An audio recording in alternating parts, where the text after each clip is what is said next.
Morning, YouTube viewers and subscribers. Today is going to be the second or third time I've run this Enya 46 4-cycle that I just swapped for mine. This run features, after I put a new set of bearings in it, and I've also cleaned it through all of my ultrasonic cleaning. All the parts have been cleaned. Now I'm leaving the valve cover off for now, and I'll get to that in a couple of seconds. I've got the same 11.6 APC prop on here. I've got Morgan's 10% Omega. I really don't want to be running 10% Omega, but I need to get to the hobby store and get some more 5%. I don't have any right now. And I've got a brand new Enya number 3 plug on here. So we'll see how this thing runs now. I have the valve lashes set properly, and that's one of the reasons I've got the rocker cover off. First of all, it's kind of cool to film those rockers in action, but a viewer had a suggestion of checking the valve lash cold, which obviously is how you do it, run the engine, and then check the lash again. So that's what I'm planning on doing now with this run. The only gauges I've got are my go, no-go gauges, and I think the go gauge is a .05 or .04 millimeter. I can't recall because it's rather worn. Wait. 0.04 is what it looks like. My no-go gauge is a standard 0.1 millimeter. That's the one that Sato always gives with theirs. So I'm going to try and put these in a safe place so they don't get blown away. But I'm going to zoom in real quick here and show this engine is completely cold. It's at ambient right now. Show how these gauges go in, and then we'll do the run. Okay, so I've already got my prop rotated and set to accept these gauges. So here's my go gauge on my exhaust valve, and you can see it goes right in. Intake valve goes right in. No-go gauge doesn't go in, doesn't go in.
Okay, now that the engine is nice and hot, let me get this in the proper orientation for checking the valve lash.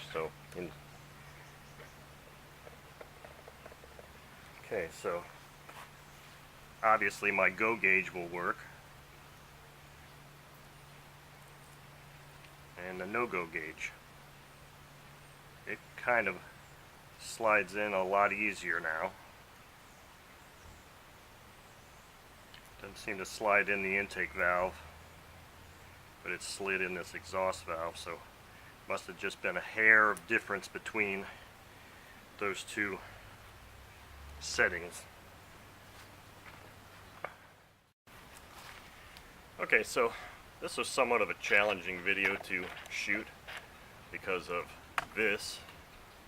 I was in the shade, and yet the first run of this video, I was sitting there for several minutes just trying to get the damn thing so you could read it through the LCD screen. So I don't know. Hopefully you can read some of it, but I think I've proven that this is a good running engine. It'll sit there and idle, not the lowest, but it'll idle at around 3,000 RPM pretty much all day, because a lot of the video I was shooting was set at idle because I'm sitting there screwing with that damn tachometer and trying to get the angle right on it. Anyway, it's a really nice running engine, so hope you enjoyed watching.